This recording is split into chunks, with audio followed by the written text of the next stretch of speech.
اعوذ باللہ من الشیطان الرجیم، بسم اللہ الرحمن الرحیم، الصلاۃ والسلام علیکہ یا رسول اللہ صلی اللہ علیہ وآلہ وسلم۔ السلام علیکم ورحمۃ اللہ وبرکاتہ۔ ایک بہن کی زبانی آپ سن رہے ہیں کہ کیسے درود شریف نے ان کی زندگی کو بدلا۔ ان کی وہ تمام عادتیں، باتیں، واقعات ہماری روزمرہ زندگی سے تعلق رکھتے ہیں۔ تو آئیے ان کی زبانی درود کی کہانی سنتے ہیں۔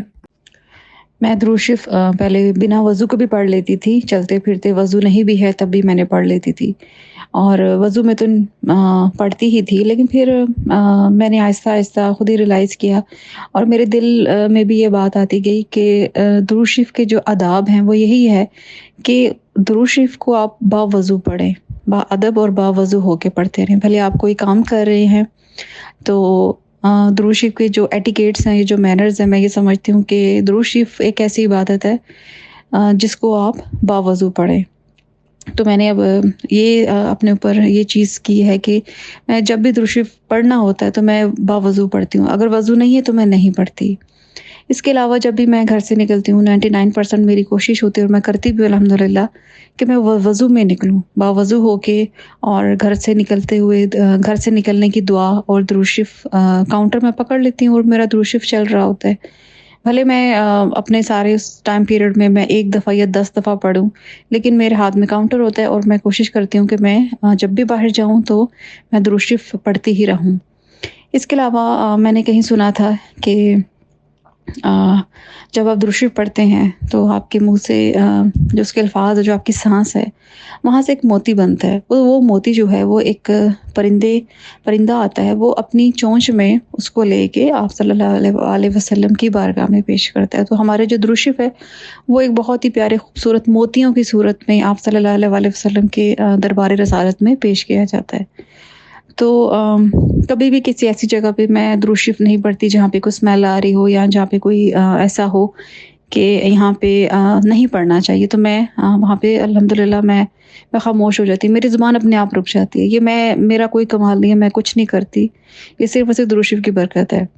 اور مجھے گارلک جو ہے وہ بہت پسند ہے، ہر کھانے میں بہت زیادہ گارلک ہو، گارلک بریڈ، گارلک چکن، یا گارلک کی کوئی بھی ایسی چیز جس میں کہ گارلک بہت زیادہ کوانٹٹی میں ہو۔ تو میں نے اپنے اوپر حرام تو نہیں کیا، لیکن میں نے 2 چیزیں، میں نے اپنی جو میری چیزیں تھیں جن کے بغیر میرا کھانا مکمل نہیں ہوتا تھا، میں نے ان کو سکپ کر دیا۔ ایک تو انین اور ایک گارلک، لہسن اور پیاز۔ یہ کہیں پہ بھی نہیں لکھا کہ آپ ان کو چھوڑ دیں یا حرام کر لیں اپنے اوپر، ایسا کہیں پہ بھی نہیں۔ حلال چیزیں آپ کھا سکتے ہیں، لیکن ایک میرے خیال سے کہ یہ محبت یا ادب آداب کا ایک یہ بھی ایک طریقہ ہے کہ جب آپ درود شریف پڑھیں تو کم از کم آپ کا منہ صاف ہو، آپ کے منہ سے کوئی بیڈ بریتھ نہ آئے۔ اور میرا ایک فیوریٹ ایک ڈش ہے چکن، اور جو چکن ہے وہ جنجر گارلک میں بہت بنتا ہے، اس میں کافی زیادہ کوانٹٹی میں گارلک جاتا ہے۔ میں نے وہ تقریباً 4 سال ہو گئے میں نے وہ نہیں بنائی ڈش، نہ میں نے وہ کھائی ہے، کیونکہ گارلک جو ہے وہ بہت دیر سے ڈائجسٹ ہوتا ہے، تو آپ کے منہ سے تقریباً گارلک کی اسمیل بہت دیر تک آتی رہتی ہے، اور میں نے اس چیز کو چھوڑ دیا ہوا ہے۔ کبھی بہت دل چاہتا ہے تو تھوڑا سا کچھ ایسی کوئی چیز اپنی پسند کی لے لیتی ہوں، لیکن کوشش کرتی ہوں کہ اس کے بعد میں اچھے سے اپنے ماؤتھ واش کروں، ماؤتھ فریشنر یوز کروں، تاکہ کوئی بھی جو بیڈ بریتھ ہے وہ ختم ہو جائے۔ اور جمعہ والے دن خاص کر میں اس چیز کا اہتمام کرتی ہوں کہ ایسی کوئی بھی چیز جو ہے وہ میں اپنے کھانے میں استعمال نہ کروں۔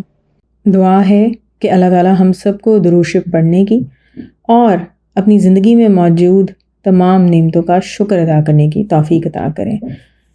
اللہ تعالیٰ ہم سب کو دنیا اور آخرت دونوں جہاں میں حضور پاک کی محبت، قرب اور دیدار ہر لمحے اور ہر پل میں عطا کریں۔ آمین ثم آمین۔